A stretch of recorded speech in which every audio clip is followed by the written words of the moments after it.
ಸಮಾಜವಾದಿ ಭಾರತವನ್ನು ಒಂದು ಜಾತ್ಯತೀತ ಪ್ರಜಾಸತ್ತಾತ್ಮಕ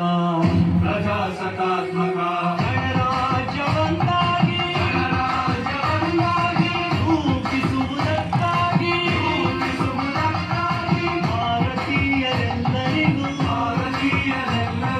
ಸಾಮಾಜಿಕ ಆರ್ಥಿಕ ಮತ್ತು ರಾಜಕೀಯ ನ್ಯಾಯವನ್ನು ವಿಚಾರ ಅಭಿವ್ಯಕ್ತಿ ನಂಬಿಕೆ ಧರ್ಮ ಮತ್ತು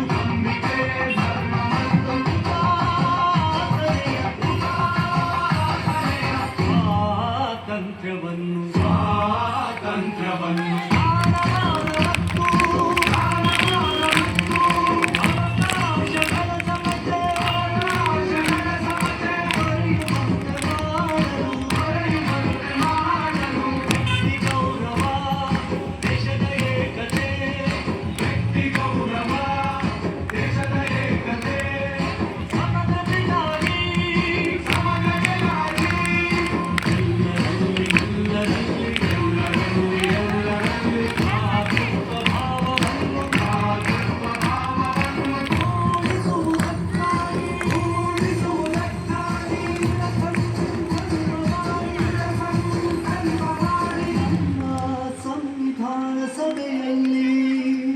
ನಮ್ಮ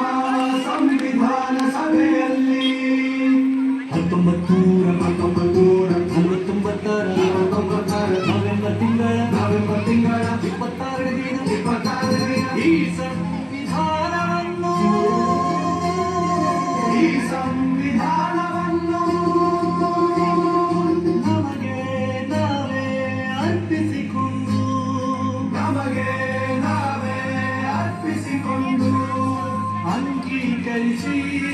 ಅಂಗೀಕರಿಸಿ ಶಾಸನವಾಗಿ ವಿಧಿಸಿಕೊಂಡಿದ್ದೇವೆ.